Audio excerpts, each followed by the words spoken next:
KDOL, will you turn on her mic, please?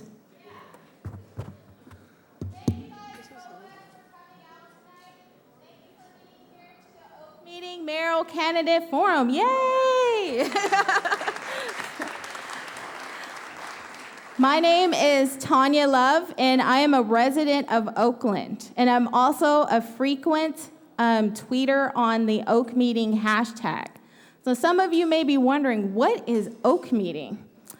Oak Meeting is simply a hashtag on Twitter that people use in order to share information about Oakland civic events, whether it's city council meetings or city commission meetings or city council committee meetings or anything happening in Oakland that has a civic importance.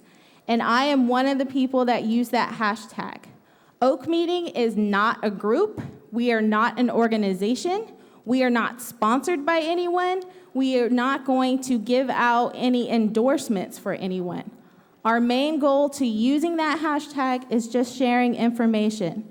And in the spirit of sharing information is when a couple of us, or 10 of us actually, got together to put together this forum here tonight. So I want to thank you guys for coming here in order to gain more information about these wonderful people here who want to become the next mayor of Oakland. And I also want to thank the candidates for being here tonight and being open to hearing questions from the public. All the questions tonight have come from the public. And the questions submitted, the pre-selected questions that are going to be asked, and then also during the second session of this meeting, the live questions are coming from you, and also coming from Facebook and coming from Twitter. And so what I'm asking of you tonight is to listen carefully to what these candidates have to say. And if there's something that they say that you like, then take the time to research them after. Go to their website, go to their Twitter account, go call their office, go visit their office. A lot of them have new offices in Oakland. Go and find out more information about them, and then make a responsible vote come November. So I want to thank you all for coming here. I also want to thank all those who volunteered to help put this event on, those who are here today, and those who aren't here today that have helped from the beginning in January. You know who you are. I'm not going to name names. But I also want to thank those who helped put together this flyer. They come from small businesses in Oakland. Their name are Fillmore Adult Gallery in Oakland. Also Oak Stop, which is a workspace, co-shared workspace on Broadway, and Pseudo Room, which is a free open community space for hackers and activists just like those who are in Oak Meeting. And without further ado, we're going to get this started. I'm going to introduce you to Richard Raya, who is our moderator today. Richard Raya is the former executive director of Youth Radio, as well as budget director for Alameda County Public Health Department. He is currently a strategic planning and evaluation consultant and sits on the Oakland Fund for Children and Youth Oversight Committee. He lives in North Oakland, and his wife, Marissa, and their sons. Thank you very much. Richard Raya.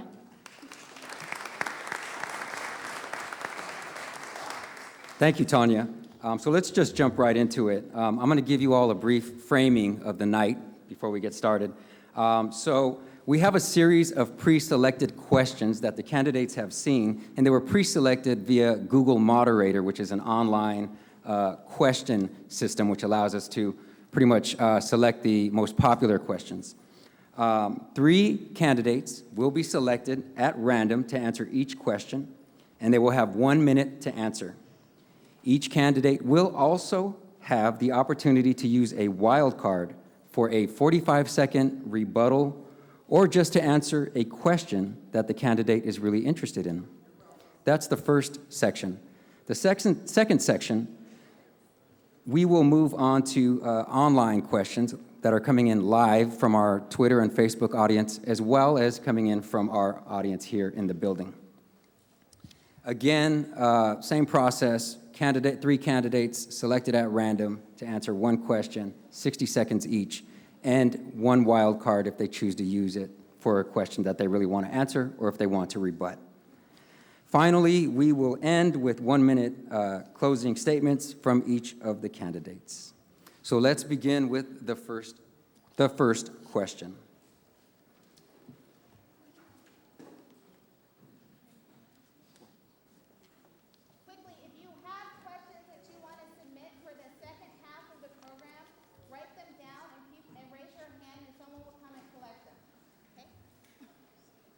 So here's the first question. What powers or official authority does the mayor have? And here are the three candidates selected at random to answer that question. Charles Williams, Jean Quan, and Ken Houston, who is not in the building, so we will select Libby Schaff. Charles Williams, let's start with Charles Williams, followed by Jean Quan and Libby Schaff. In my estimation, the mayor is the CEO of the city, in charge of all its administration and the things that it takes to run the city, personnel, and the development of the city and development of the city's assets. Thank you.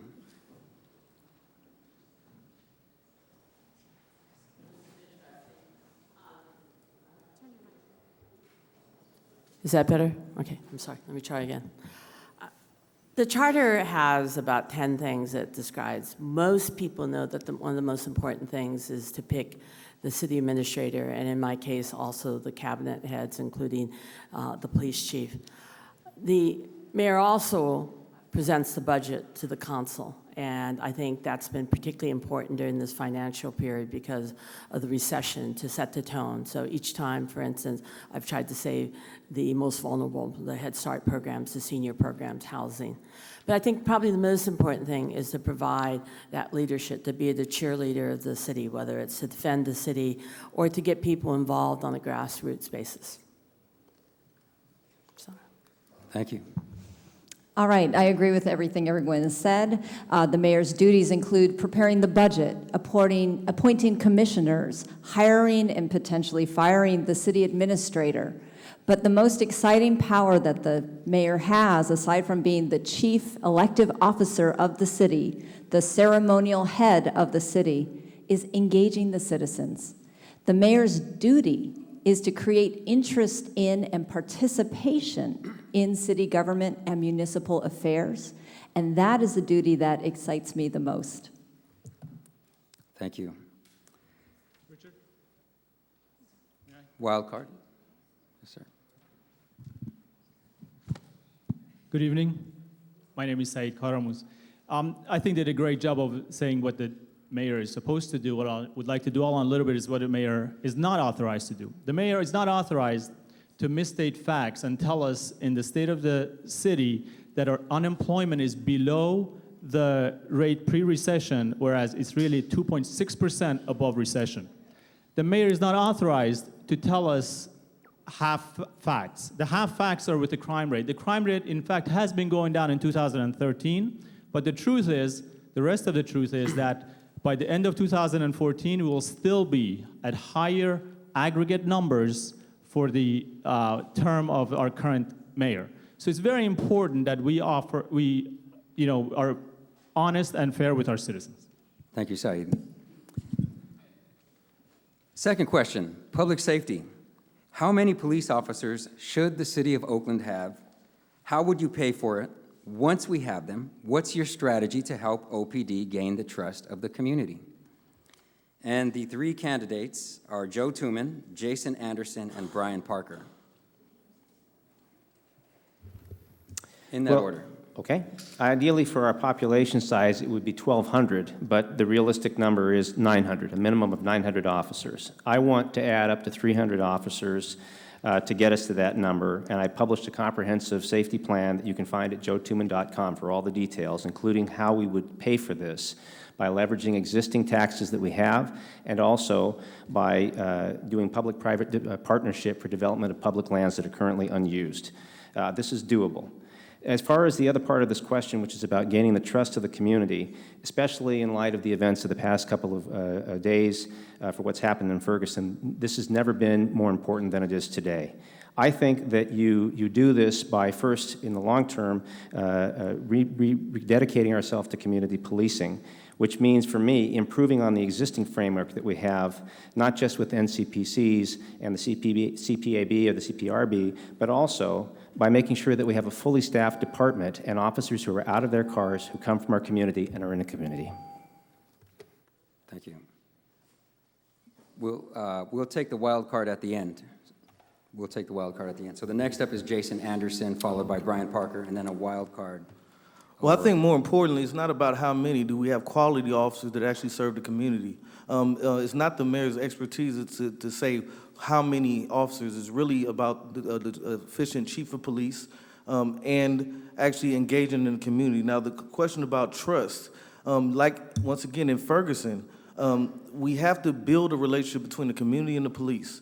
And how that happens is that you have to actually negotiate and talk and use the infrastructure that we have, such as the NCPCs, to actually engage in this. I've gone to several meetings where we talk about community, but very little people from the community are there. And the mayor's job is to actually bring people from the community, advertise and promote, use the media outlets that we have to our access to actually bring people in. And as far as pay, we have several ways to finance things within the city if we manage our money better. And that's partly what Courtney Ruby's job is, but also having a competent city administrator, which is also the mayor's job to hire a city administrator, which has actually failed. Thank you. Brian Parker, please. Thank you for the question, the opportunity to address this. I think that the number is 800. I think that's a realistic number. Joe is right that the number should be 1,200, but I think where we can get budget-wise is 800. I'd also like to see more Oaklanders, and I think by offering low or no interest rate loans and growing our cadet programs, we can do that. In terms of paying for it, public-private partnerships and having developers invest in pools for safety that could be used for not only police but fire. I'd like to expand that to education. New businesses so that we grow our tax base without raising the tax rate.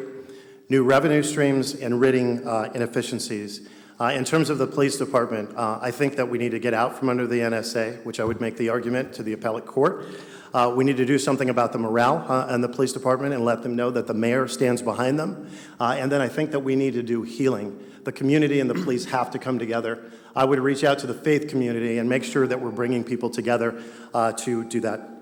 Thank you. We have several wild cards. So Charles is first. My background is counterterrorism and counterinsurgency, nuclear power, and nuclear power administration. The military called me a system cleaner, situation cleaner. One of the things I look at here is leadership in the whole city. We have to go back to the people, number one. The people have to be assured that things are going to happen, number two. And OPD is wounded. A lot of these guys got psychological problems, believe it or not. They're tired. They're really tired. One of the things I noticed that when I came into, I started looking into things, was the fact that combat fatigue. If anybody understands the psychological products of combat fatigue, it is something that destroys from within. We got a lot of people looking in, having all these comments. Dan Siegel. 45 seconds. So the number is 700. We can't afford more. The plans for 800 or 900 are complete fantasy. You need $20 million a year per 100 additional officers. The money's not there. We have to use the officers we have efficiently. That means, to me, doubling the number on the streets with the existing allocation. But trust, zero tolerance for police abuse, real community involvement, real community policing, and like in Ferguson, send the military equipment back to Washington. We need officers who are part of our community, not an invading army. And if Ms. Courtney Ruby, please. Thank you. We need 200 more officers. We need to meet the national standards of a city our size, and I have just proposed mandatory management audits to pay for them. In auditing the Public Works Department, we found $9 million in savings. That's 7.5% of the Public Works budget at the time. If we find half of that, we will have enough money to fund 200 police officers, and it's critical that we deliver on community policing. We have to ensure that our community, our police officers have a relationship in the community if we are to drive results. And the Bratton report in January said since 1990, we have failed to implement community policing. Under my leadership, we will succeed. Thank you. And Patrick, did I see you? Patrick McCullough, thank you. It's my turn. First off, we need to have at least 900 cops in Oakland. I think 900 is what we need to begin with. We'll look from that point after the next year to see how we're going to, if we're going to need more or less. But certainly 900 is affordable. The way it's affordable is not by going by the inflated numbers that a lot of people have been quoting, but by using some retired policemen who have a lot of experience, who are ready to get here without a lot of heavy training, and will only be costing us, I figured out it's much less, about $30 an hour is what retired policemen are willing to work for. We can afford a lot more security and have a lot more trust by having experienced officers available to answer these responses that require people to show that somebody's interested in their problems. We can't just have people going by without any help. Thanks. Thank you. And Nancy Sidebotham. Oh, Joe, did you? Okay, Joe Tooman following Nancy Sidebotham. One of the things we need to realize is that we've been losing our officers right and left. A lot of the cadets, a lot of the officers that are graduating from the academy are leaving and going to other cities. Last week, we lost 5 seasoned officers because the morale in the police department is so bad, the leadership in Oakland is so bad, and the fact that they are forced into overtime and they're getting sick from this and they don't have anybody backing them up. We have sideshows throughout the city. 3 of them this last weekend, one on 580 by golf links, one out in West Oakland, and one down on Bancroft and 46th Avenue. The other night I was out 11 o'clock at night and I could hear. Joe Tooman. I just want to be real clear that I respond to Dan on this. Those numbers are not fantasy. Go to joetooman.com, press the icon for Comprehensive Crime Plan. The numbers are there. Those were vetted with different city administrators, by the way. They're real numbers. It's not $20 million for 100 cops. It's less than that. You're assuming mandatory overtime when you put that into it. If you have a large, well, you can shake your head no, but you are. When you put more cops into the force, you don't need mandatory overtime as a part of the budgeting for this. These are real numbers. Last thing I'll say, we have already lost 70 officers through August this year to attrition. In a normal year, we do 60. If we don't plan for more police officers in this force, you're going to be left with veterans exiting and a department that's filled with 25-year-olds.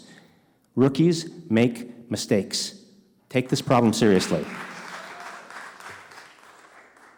We're going to move on to the next question now. Oh, one more wild card. Rebecca Kaplan. Thank you very much. Good evening. It is clear that we need to hire more Oakland residents into our police department in order to restore the trust between the community and the police and have the officers have a positive quality of life. But it's not enough to know that we need to do that. You need a mayor who knows why we aren't doing it. Oakland residents are applying to our police force, and they're passing a physical test, and they're passing a written test, and they are disproportionately being rejected because of outdated policies. Applicants have been rejected for a low credit score. Applicants have been rejected for a prior marijuana offense. Applicants have been rejected for reasons that are unjust and are disparately impacting the people of Oakland and undermining the diversity of our department. We need to end those policies. Thank you. Our next question is about transparency.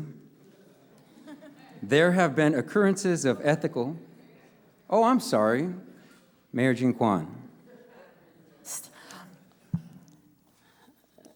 I think the number of police officers you need depends on the level of crime and what the conditions are at the time. When I came in, we were over $30 million in debt, and just bringing back the officers we had laid off was a tough part. Right now, we have about almost 700 officers, and we've gotten crime down to almost the level as before the layoffs. And so it's the quality, it's the relationship, it's the organization, and it's what else you might have to cut in order to balance it, because quite frankly, if you offer jobs to young people, that might be as effective as having an extra 50 police officers. So we have to be a smart community, we have to build a community relationship and do this together. Thank you. So our next question is about transparency. There have been occurrences of ethical improprieties throughout the state. What will you do to ensure that there is a high standard of ethical behavior in Oakland? And the 3 candidates are Nancy Sidebotham, Courtney Ruby and Dan Siegel. Ethics is an issue in Oakland.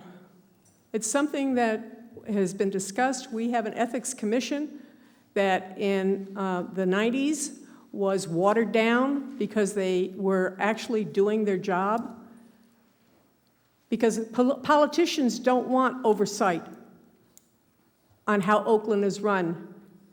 And we need to start training our youth on what respect and accountability are all about, because that's part of how ethics works in this city. And if we have people sitting in leadership positions that are ignoring the ethics and the transparency and the realities of what's going on, how do we expect our youth to get involved and want to become part of this? It's all of our position as leaders in Oakland to be honest and forthright with those that we deal with. Thank you. Thank you. I agree that there has been ethical lapses, not only statewide, but right here in Oakland, and as Nancy said, and politicians don't want oversight.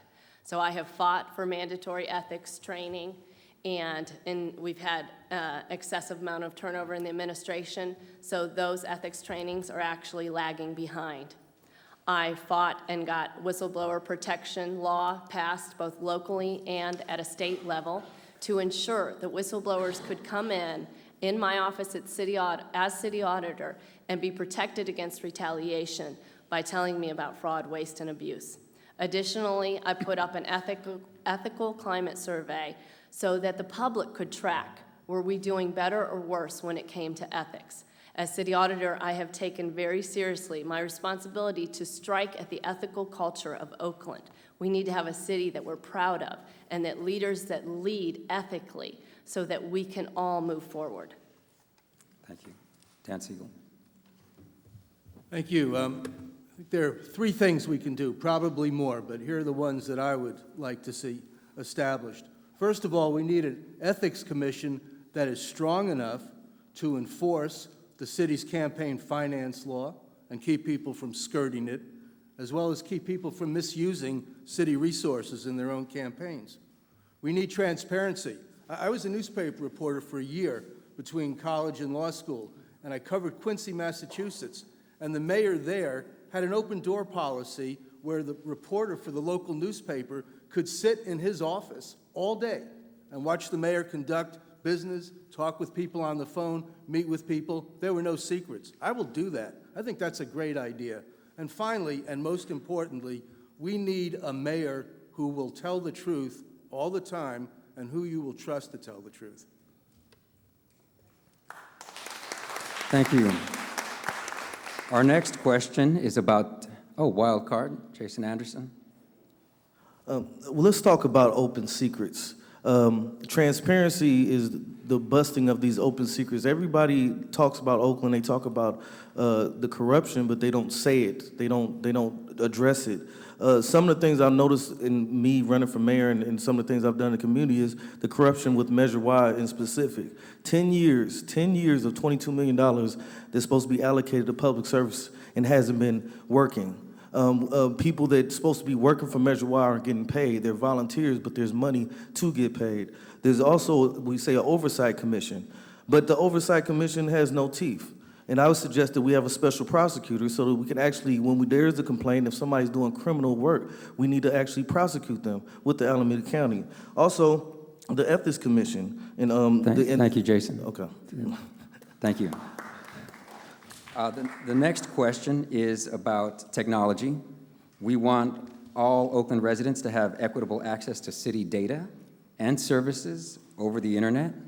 What will your administration do to spread high-speed internet access to all residents?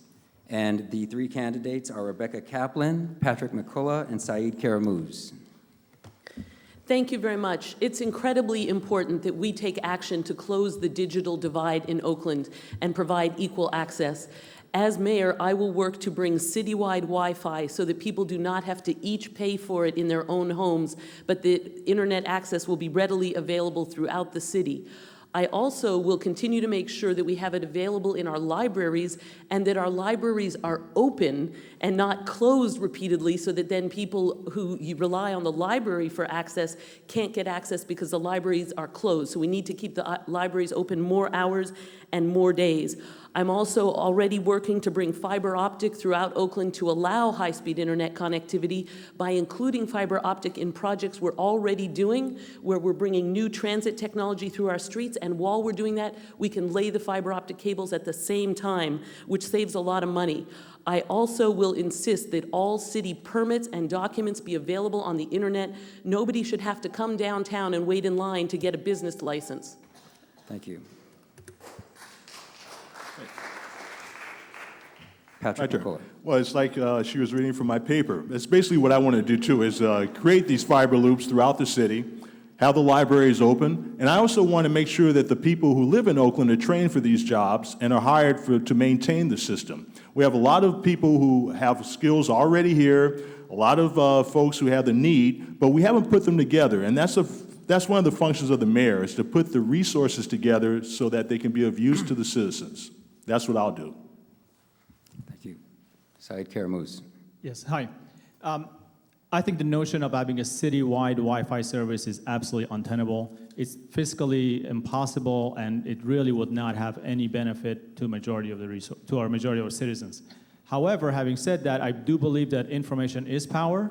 We do need to make all of the documents within City Hall accessible via the internet, and also we need to focus on some neighborhoods with restricted access to the internet and also cost-wise harder for them, and team up with a lot of the corporations that would be happy to get involved with that and have their name associated with some project like this. So in essence, a lot of agreement, but absolutely the citywide notion is untenable. Thank you. The next question is about City Hall culture. Name 3 specific things you would change about the culture of Oakland City Hall in order to make the city more productive and successful. And the randomly selected candidates are Saeed Karamuz, Nancy Sidebotham, and Rebecca Kaplan. In that order. So the number one program that I would institute, which is published on the oaklandmayormovement.org, is I would have 5 members of the community accompany the mayor each week. These people would be selected at random who have registered in advance, very similar to what Mr. Siegel just described with a reporter, but I would actually have the members of the community. This would introduce, frankly, have the 3 benefits. One is that it would allow the people to appreciate what happens behind the walls of the government, what it takes to run this city. Number 2, it would be serve as the eyes and ears of the remaining citizens of Oakland, and they would be able to blog it out, they would be able to, whatever social media they want to share. And number 3, they'll bring a different perspective, fresh ideas into solving everyday issues. And number 2, the second program would be the participatory budgeting process, whereby we would allow the people of Oakland to express their priorities and their wishes, how their money should be used. Thank you. Nancy Sidebotham. The first thing I would do is stop micromanaging the city. That's part of the city's problem. We need to start hiring qualified individuals to run the city. We need to go out and find a qualified city administrator that knows how to run Oakland. The other thing I want to do is I want to have the whole city of Oakland audited by an outside agency. That's something that's way overdue, and there's a lot of money that's hidden in Oakland that no one knows where and how it's being used. And then the third thing I want to do is start working with city staff. They are the individuals that are on the streets of Oakland, that do the job, that know how this city functions. Strengthen the whistleblower program that Courtney set up, and ask the staff to be part of how the city functions and runs, because they're the ones that know where all the issues are hidden and how to improve. Thank you. And Rebecca Kaplan.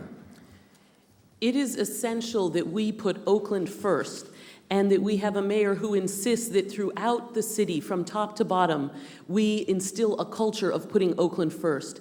That means we take seriously our local hiring policy, that it shouldn't just be words on paper, it should be jobs actually being received by people in Oakland.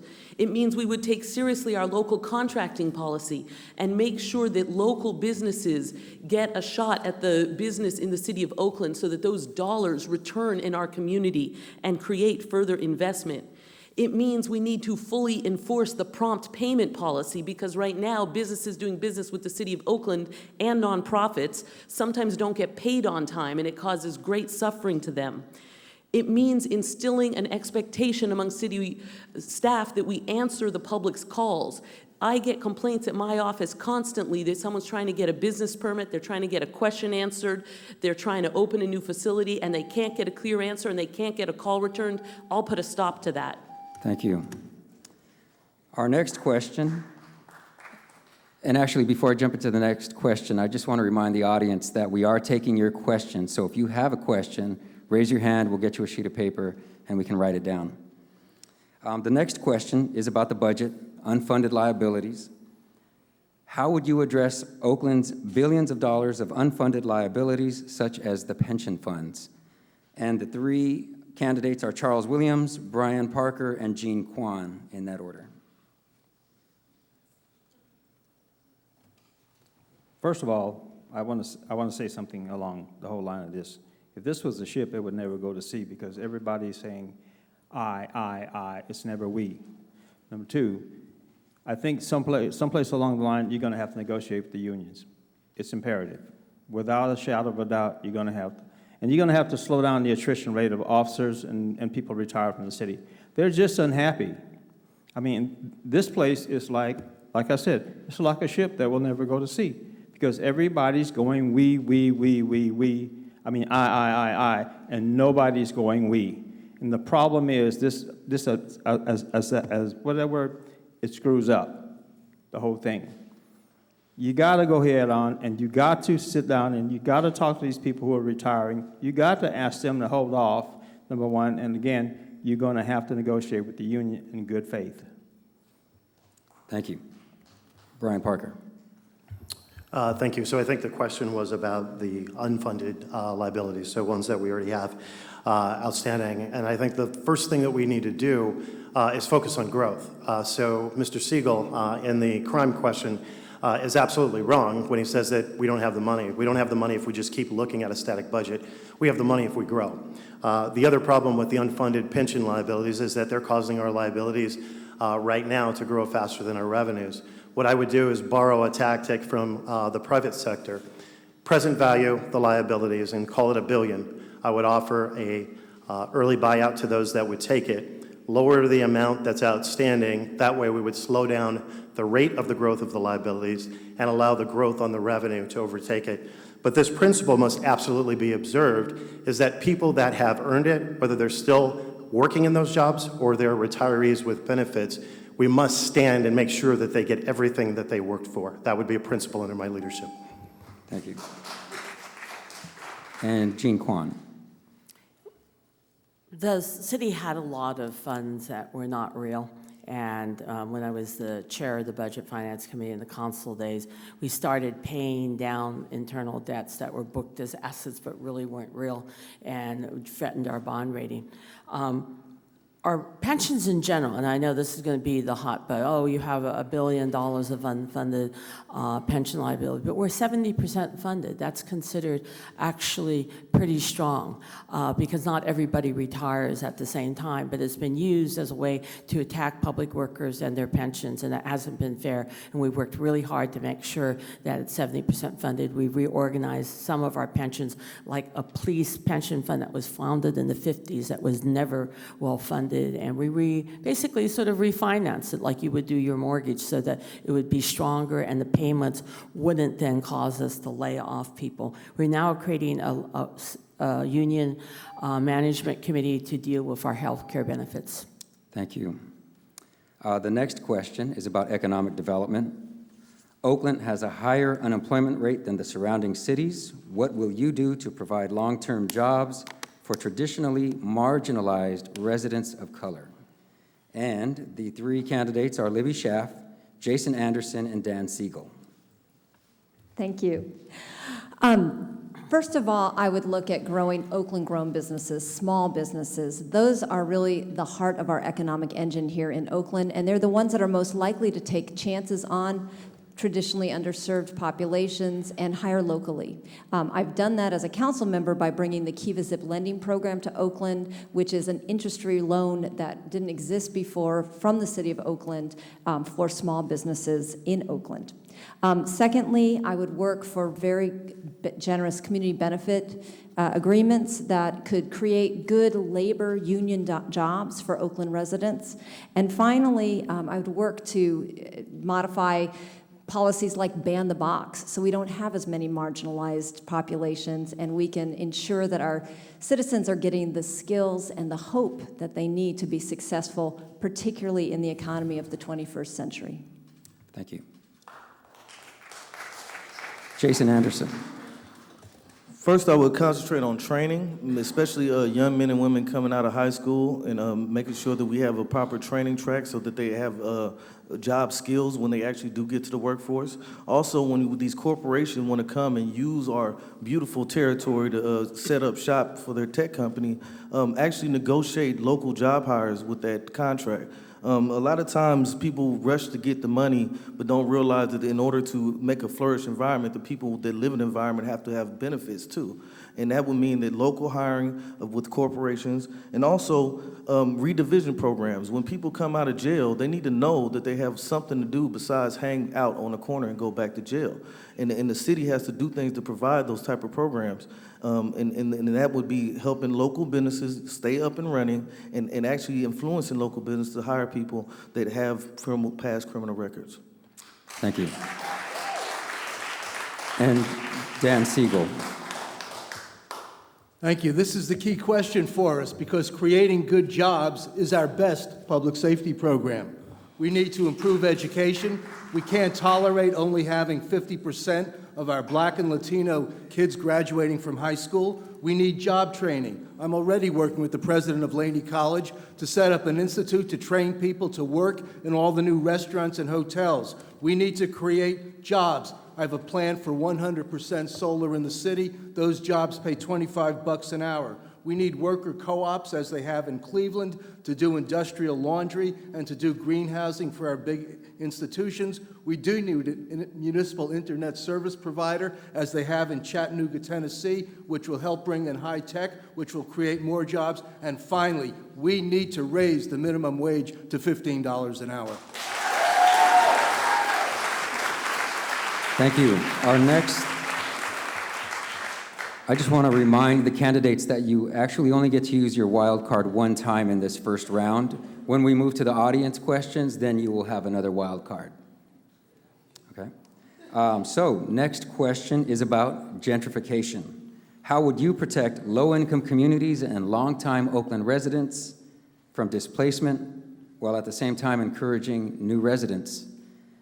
And the three candidates are Courtney Ruby, Patrick McCullough, and Joe Tooman.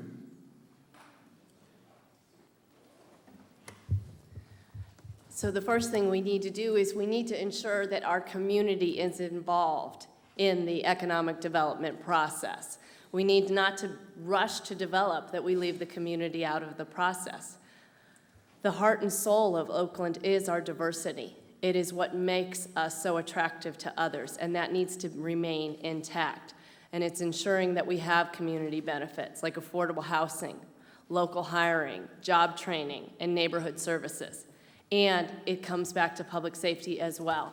We need to have a safe and well-run city in order to attract employers here to deliver jobs. From those jobs, then we can take the economic savings and vitality of that to ensure that our residents in no-income and low-income communities, as well as our longtime residents, get the services they need.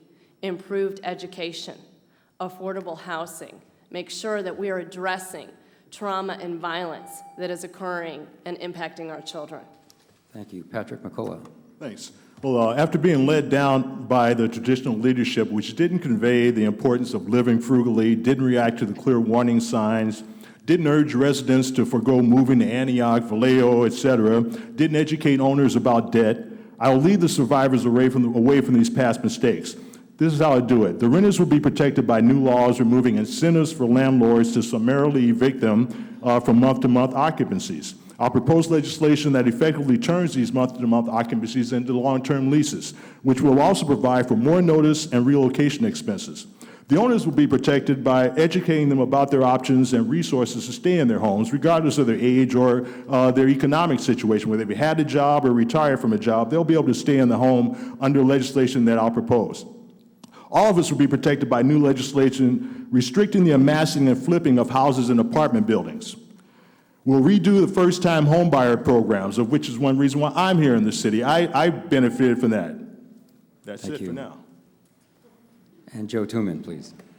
Well, I agree with Dan, for once, that the long-term fix on crime is absolutely about addressing poverty, of which jobs are part of that, but so is education and housing.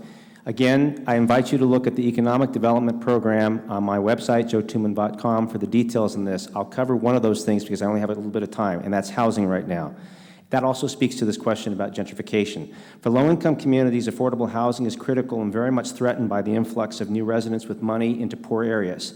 But we have to be honest about this. It's not illegal to buy or sell property in these areas, and it can benefit a city sometimes to have new residents. But legal or not, it's never a moral thing. It's not a moral thing to force or displace people simply because they're poor. And that's not going to happen if I'm mayor. Now, I know that we have some policies in place that make it more difficult to evict people, but listen, I've visited many parts of this community and spent several days, for example, in Lower Bottoms, visiting houses that are Section 8 houses. And I have to tell you, you're not doing people a favor to conjoin them to live in those places. We have to have more affordable housing and make sure the landlords keep it up. Thank you. We have a wild card from Brian Parker. So I think first we must work on this narrative of the two cities that exist right now and make it a reality of one city and equal opportunity for everyone. No matter where you live in this city, there should be access to equal education and jobs. I think that the way we work to fight gentrification and displacement is by saying as we build and we grow this city, one of our brand truths, and in fact the most important one, is diversity. And we want to honor all the people that have been here for generations, and we want to lift them up to making living wage jobs. A couple of examples. In East Oakland, I think that we can do healthcare services businesses. I think we can convert the old factories to producing solar panels that Dan was talking about. And in West Oakland, I think we can focus on technology jobs. As a port commissioner, I've already done these things and look forward to more. Thank you.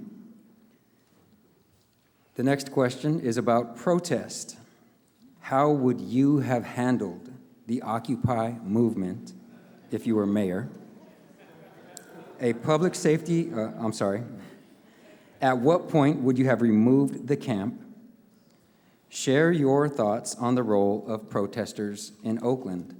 Now, these questions came online, and the person who put this online requested that the mayor not be able to answer this question, but I'm going to go ahead and overrule that and say that because you are in this randomly selected three, you can answer that question.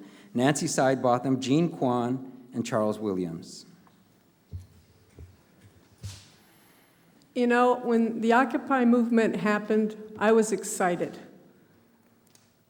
But I would not have allowed the camp to take place in front of City Hall. And I felt that as the Occupy movement went forward, it lost the vision of what was originally drawing people to it. And we still have people who have lost their jobs and are losing their homes still. And that's what the Occupy movement started to fight for. I believe in free speech. I believe in demonstration. This is America. It's our right. But I think that if we're going to do it, it needs to be a vision that respects the community in which you are doing your demonstrations. You don't go out and destroy innocent people's businesses or property because you can. It takes all of us working together to move forward. Jean Kwan. People often ask me what I would do different. Many of us in this room, we all marched together from Laney College when the Occupy Wall Street movement first started, and we came to the plaza. And even that day, we saw that there was going to be a division between those who would let people speak and not let people speak. The bottom line is that I don't think we knew that it was going to end up being a violent encampment, and when we did, that's when we planned to close it down. We gave people warning. If I could do something different, I would have actually demanded that it not be taken down when I was out of town. I think we made a lot of mistakes. I think the Fraser report was serious. I demanded independent investigation. We retrained the whole police force. It has made a difference. We disciplined over 40 officers. That made a difference. We have learned from that, but violence is not acceptable, whether it's from the left or from the police. It's just not acceptable. So if you ask me what the limits of protest are, that is the limit. Thank you. And Charles Williams, please. The moment that Occupy Oakland got into it, you knew it was going to become violent, number one. Number two, I don't like when people make excuses and not take action. And I believe that this city should have took action in the beginning. I believe that the whole thing should have been squished right from the beginning. Number one, there should have been permits. Number two, I did not agree with everything that happened out there, but I think that people do have the right to demonstrate, but I don't think they have the right to tear up people's property. And when it got to that point, it should have been stopped a long time ago. That's my opinion. Thank you. And our... Is there a possibility I could forfeit my wild card? What I would suggest is if you really want to talk about that, just talk. I will, thank you. Just talk about that in the next round. Thank you. So the final question is about public safety. What is your position regarding the next version of Measure Y, a public safety initiative that pays for violence prevention programs and more police that will be appearing on the November ballot? And we have Dan Siegel, Rebecca Kaplan, and Brian Parker.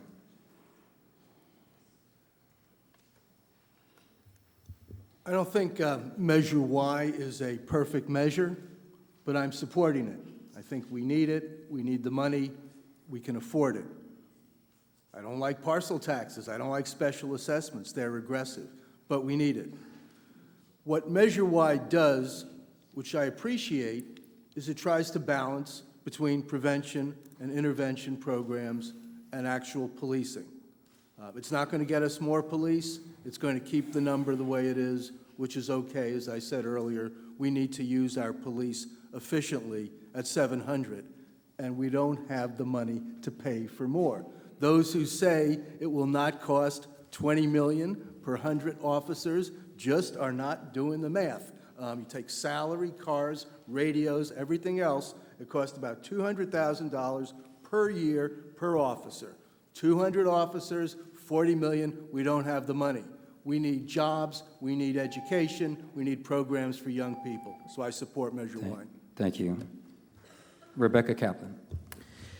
The voters of Oakland are very smart and voted for something very wise in 2004, which is to have at least 800 officers and to have violence prevention programs as well as fire services. And there are a couple really important components to that.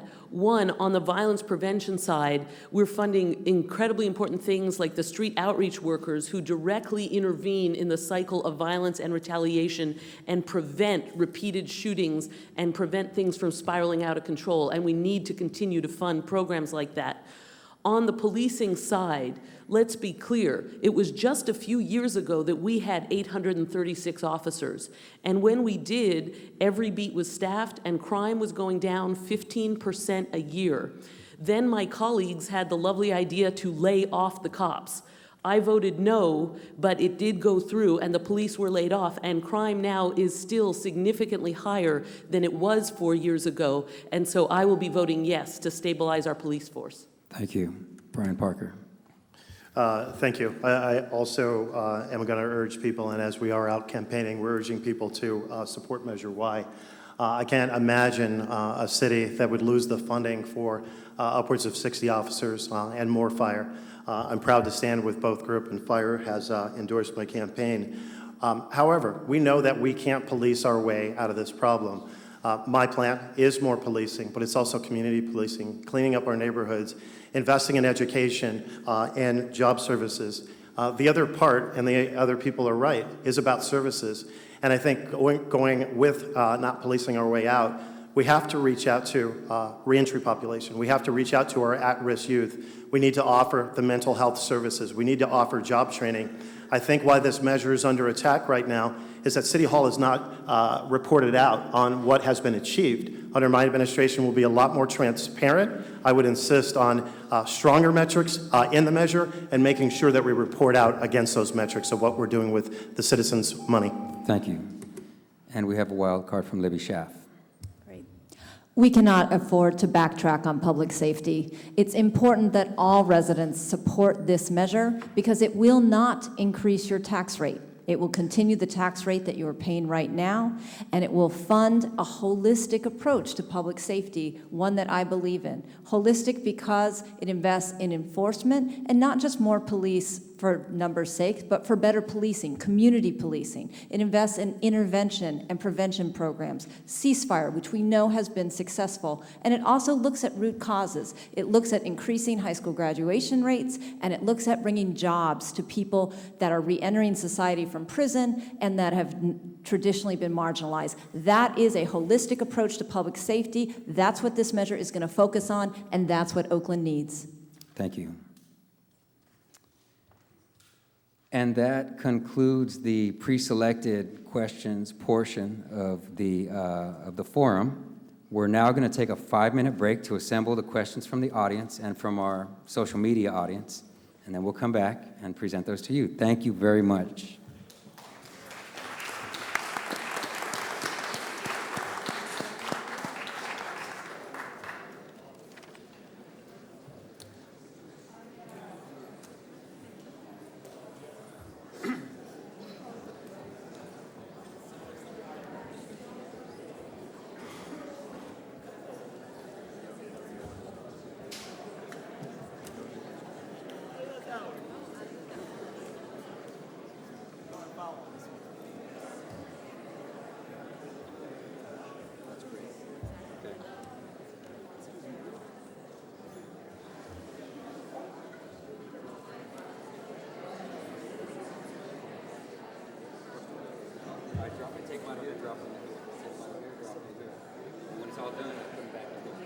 Did that happen already once?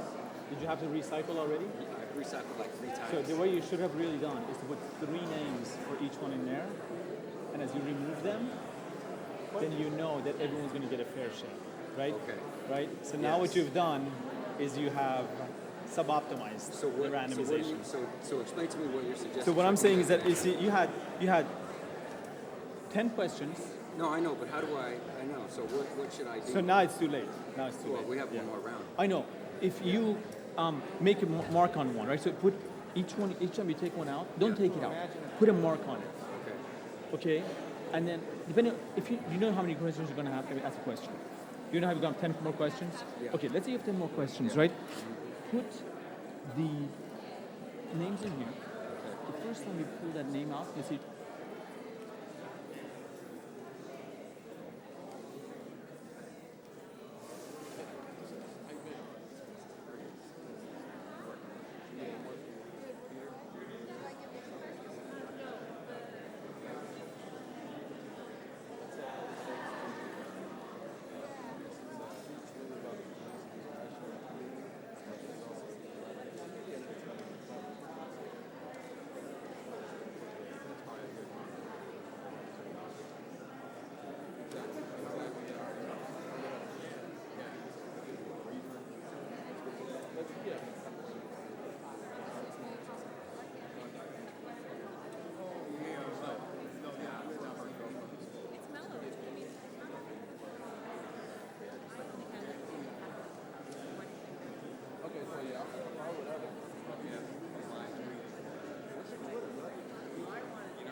A number of questions. So what he recommends is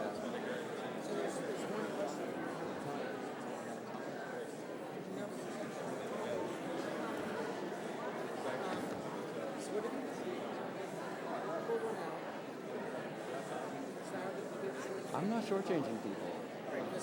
Yeah. I go through the whole cycle.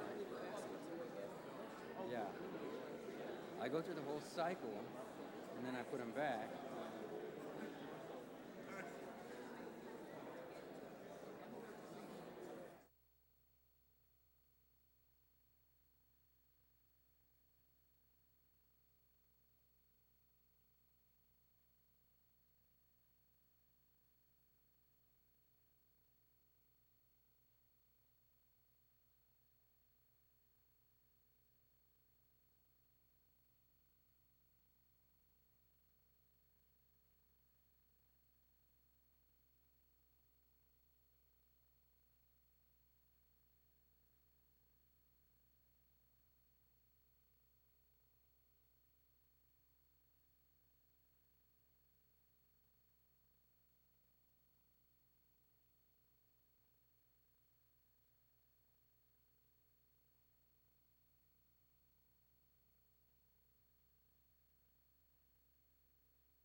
Audience for your patience, although we are ahead of schedule, but thank you for your patience anyway. We now have some questions from the live audience here in the building as well as in social media land. Our first question is about police.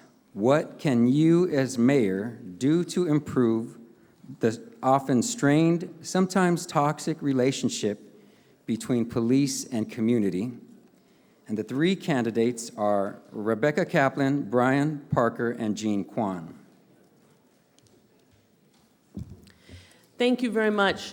It is incredibly important that we learn both from the mistakes of our own past and from the mistakes nationwide in places like Ferguson. We need to not have people feel like it's an army of occupation, but instead to feel like it is a domestic police presence that is there to serve and protect the public. Several ways we get there. One, we hire people who live in Oakland. That includes yes, we hire people who live in Oakland, including that we don't exclude people based on their credit score or a prior marijuana offense. We make it a priority to hire people in Oakland.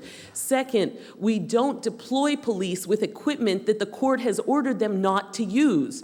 Militarized equipment like flashbang grenades and firing tear gas canisters at people, we are under court order to not use them. So why do we hand them to the cops and say, here's your weapon to go do crowd control, and then when they use the weapon they were handed, then everyone is upset? Don't give them the prohibited tools in the first place. Stop investing in militarization. Thank you. Brian Parker. Thank you for the question. I think first we have to realize the historic context in which this question exists. And we go back to the 70s or late 60s when we had the Black Panthers and the cops on opposite sides of each other. I bring that up to say we have a very real problem of communities, some in our community that are afraid of the people that are supposed to protect them, and the people that are supposed to do the protecting are afraid. There is a narrative in this city that race still matters. I think that we have to speak truth to power and say we recognize race as an issue and take the power out of it. Secondly, protect people's civil liberties. That's a basic principle. I talked about healing. I think as we heal, we have to say, even out of the NSA, that constitutional policing will be our mandate. I talked about the faith community. I've already started doing this. We held a session out at Acts Full Gospel of Men of Valor. We had the community, we had people in the religious community, and we had officers. We come together and learn how to work with each other. On the officer's side, having sensitivity. On the police, on the community side, making sure that we embrace community policing. Thank you, Brian Parker. And Jean Kwan. As mayor, I took on the hiring issue head on. I changed how we hire, and we now have the most diverse force in our city's history. Is it perfect yet? No, but things like I've mentioned here before are now very rarely used. I'm growing our own police officers in a unique partnership that we're starting with 2 high schools this fall to hire young high school students as explorers. Hopefully they'll be cadets at Merritt College and that they'll come and work for us. We have to change the leadership and the message from the top. So when Occupy happened, I asked Frazier to write new procedures and to retrain the police force. For the first time, we retrained the entire police force on those issues, and it has made a difference. When I went around on National Night Out to over 600 house parties, which we continue to organize at a block-by-block level so that people can look out after each other, people told me in every part of town that they have a new relationship with the police department. Thank you. Our next question is about the Domain Awareness Center. What is your position on the Domain Awareness Center and its connection to the NSC? And the 3 candidates are Saeed Karamuz, Patrick McCullough, and Courtney Ruby.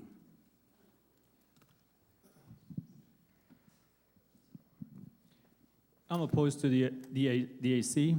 I don't think we need that kind of surveillance on our citizens. I think it's an intrusion in their privacy. I think more importantly, we need to be focused on the other means of protecting our citizens, community policing, and the like. And as it's been said, the demilitarization of our police force, and just bringing the community together. I want to just briefly kind of speak to that topic earlier of Occupy Oakland. Very similar was the situation in Ferguson, and arbitrarily the governor issued a curfew on a Saturday night for 2 nights, just totally out of the blue sky, if you will. Now, at the first night, at the end, there were 50 protesters still left behind. Instead of using force, what if he had sent them some Domino's pizza and invited them over to his mansion, right? I mean, think about that. How we would have changed the dynamics of that whole event by just that one small difference. Thank you. All right. Thanks. Well, the way that we would handle the domain, what they had, the DAC, Domain Awareness Center, whatever heck that thing stands for, is basically to propose what we want before we institute, open up the center. We are a port of entry. We've got a lot of enemies in the world, and it's very important that we know what's going on right away. So it's up to the council to make sure that these things don't infringe on our personal liberties, don't make people paranoid, and we don't want people snooping on each other. But we do need somebody watching our backs, watching what happens at night, and watching what happens at these entry points when nobody else is looking. Because surely there are enemies of America who will not care that much that people hear protests to support them. We've got to protect ourselves, and that's one of the ways to get it done. Thank you. Courtney Ruby. There's 2 issues here. It's both privacy and public safety. And both of those issues were not brought into this conversation based on facts. People have a right to privacy and they have a right to public safety. However, what came into the council chambers is what happens time and time again, is that the facts weren't brought forward. So they weren't prepared to have a clear privacy policy. They didn't know what the costs were. And then when it came to public safety, they weren't coming forward in the beginning and saying that this was a key strategy. Because remember, we don't have a public safety plan as of today that is authorized. So instead, we had an emotionally charged chambers and citizens very, very upset. What we need is we need leadership to come to you with the facts. We need to have public discourse to understand how do we move forward to keep our community safe and protect the privacy of our citizens. Thank you. And we have 2 wild cards, Dan Siegel, followed by Charles Williams. Domain Awareness Center epitomizes what's wrong with city government in Oakland. And the fact that none of the 4 city officials sitting up here took an active role in opposing it explains who is capable of being the next mayor of the city. The Domain Awareness Center collects data on ordinary citizens, sends it to fusion centers run by the FBI, and then to the NSA. It's a means to spy on us. The city bureaucrats who cooked this up admitted in their email messages to each other that it was focused not on subversion, not on terror, but on labor unions and protesters. If we want our public safety agencies to be part of our community, they cannot be spying on us. I said no to the DAC when it was brought up. We stopped it. We need to stop it completely.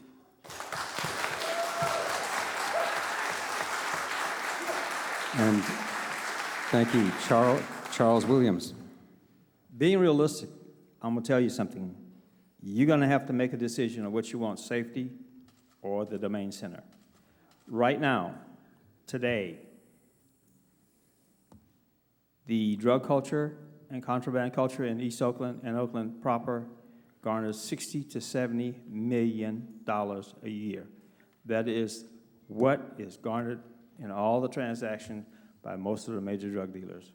So you're going to have to decide where you want to go with this and who you want to run it. Realistically, you just about have no recourse in it, because you're going to have to be watched 24/7. Because right now, I walked out of my door 5 months ago, and there was a gun battle right there at my door on 31st and West, with a Tech 9 on one side of the street and an AK on the other side. You're going to have to make a decision whether you want to be safe. Thank you. And our next question is about clean energy. How can Oakland become a clean energy city? For Jason Anderson, Dan Siegel, and Joe Tooman. Well, the simple answer is solar power. Part of my issue is, as I study this current reality, is that we have had a technological revolution. We can actually do a lot more than what we're capable of, but due to capitalism and greed, we don't have access to this technology. We get it when we can pay for it, instead of when we can use it. And because of that, we're destroying this planet. And Oakland should be a green city, but because of corporate interests, we have so much haggling within City Hall that we can't function and get certain things available. There's something called solar panel roadways, and I think you all should look it up because I think it's phenomenal. And if we can actually start harnessing the power of the sun, we could provide jobs, we could provide more tech jobs, and we can actually start becoming more of a green city and call more sustainable jobs for people in the community. So I think solar power is the way we should go. Thank you. Dan Siegel. Well, I sure agree with Sheikh on that one. In fact, just before this event tonight, Carol Fife from my campaign and I went to a solar startup party over on 17th Street to meet about 50 different entrepreneurs and nonprofit folks in the solar industry. By the way, I'm reminded what Jerry Brown said when he ran for president. I can't possibly answer this question in a minute. Please look at my website. We can make Oakland 100% solar. We have a plan to do that. The economics are great. People can have it on their houses for almost nothing down or nothing down. We can become independent of PG&E and big oil. We can produce jobs. You know, solar installers make $25 an hour. We can create a couple of hundred jobs at least doing solar. So it's a win-win-win. It's very practical. We need, by the way, at the city level to facilitate it and adopt standards that the solar industry is demanding so that the permits can be done online in less than an hour. Thank you. And Joe Tooman. Well, the part of this question that deals about developing clean energy obviously looks at programs like solar, but the larger goal of going to clean energy is also about reducing emissions and dealing with climate change. And that, for me, expands this discussion beyond something like solar and looks at how we're planning this city going forward. I'm very much a proponent of density growth, which means you put a lot of people into an area, you create mass transit and public transit options for them, you put in places where they'll be able to walk or ride a bicycle as alternatives to driving a car, and you encourage them to be in the areas where they live.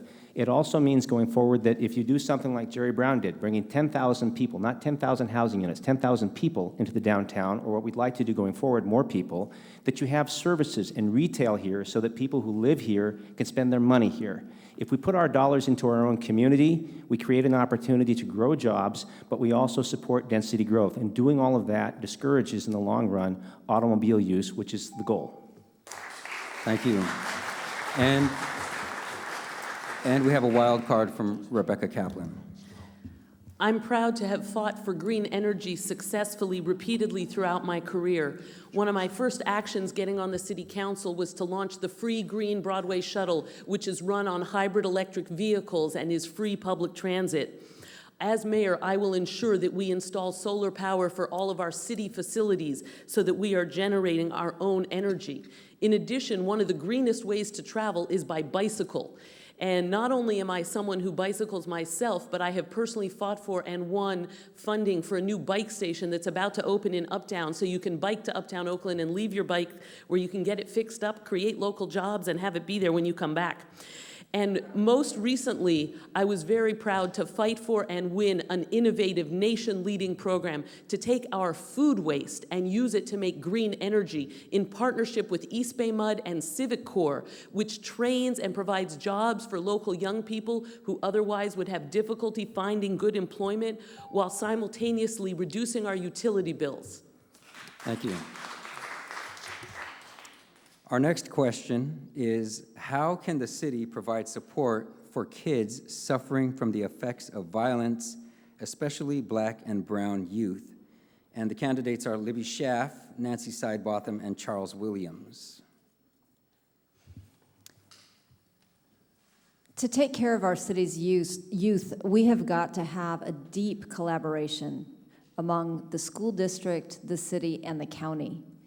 Without bringing those three partners and marshaling the incredible resources that each of us brings to the table, we will never be able to meaningfully address the complex issues that our families and our children are facing. We have got to look at our children where they are instead of always trying to fit them into whatever program our particular agency happens to bring.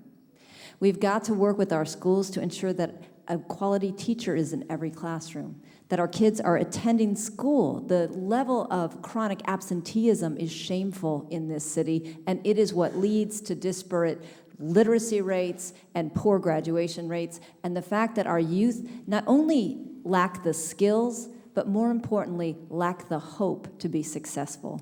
For those children who are not blessed with great families, we need to connect them with caring adults. That's our duty as a community.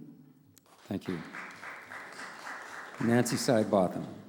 Part of the problem that the youth has to look forward to is the lack of jobs. And until we bring jobs, and not electronic jobs, because not all of them are going to go to college, not all of them are going to be computer savvy. They need to be able to use their hands and to use the talents that many of them have. That's why we have so much graffiti, because they have nothing to do in Oakland. The schools need to start educating from grade school up. The kids in junior high and high school are looking for a future, and that's why they have no hope. That's why there is so much gunplay. That's why there's so many robberies and break-ins. It's because they want the toys that the rest of us have and that they see on television and stuff. So when you're looking at how we're going to bring hope, we need to bring jobs back to the United States of America, and we need to bring jobs here to Oakland. Thank you. Thank you. Charles Williams. I think everybody's a little bit behind things. Right now, there is a program called the OK Boys. It's a mentoring program that is growing by leaps and bounds, and one of the advocates of it is Bishop Bob Jackson at Acts Full Gospel. The program takes in consideration boys who are troubled, been in trouble, going to be in trouble, and guys who just have nothing to do. And the mentors take them 1 weekend a month, take them on trips, take them places, and it's through the police department that this is coordinated. And I think this fosters a lot of good stuff, because when you look at it, when you have a cop out there and these kids accept him, which is a big problem in our society right now, it makes things much more better. The other thing is I'd like to rezone downtown Oakland into a community. A lot of empty buildings down here, about 4 million square feet from what I was told by somebody. I don't know. But I look at that number. This will bring $1.5 billion to this area. Thank you. Richard? Yes, Wildcard Jean Quan and Brian Parker. When I became mayor, one of the things I asked everyone to do was to take a good look at Oakland, to buy Oakland, but to step up to get about 2,000 mentors for the kids most in trouble in the city, kids in foster care, kids who have been arrested, kids who are missing 20 days of school. As a mayor, I've started an education cabinet that's gotten us to a little over 1,000 mentors. We've been really working on attendance, but with the deputy mayor, Sanjay Swanson, who wrote the statewide report on black and brown boys of color, we've been working with the Obama administration to try to develop a system that looks at the push out of African American boys, in particular out of the school district, how we can reduce the recidivism by giving people meaningful jobs, and that we particularly just give a collective city hug to our young people. This summer, we have a record number of 2,100 jobs. It's not a coincidence. It's not an accident. This has also been one of our most peaceful summers. Murders are down another 27%. Thank you. Brian Parker. All right, so I'm going to start this question out by thanking my two little kindergartners that have stayed up past their bedtime to watch me on TV tonight. So I thank you both. Three real quick points here. The first is we've got to realize that we have kids that are showing up in trauma and with PTSD, just like war veterans. We've got to invest in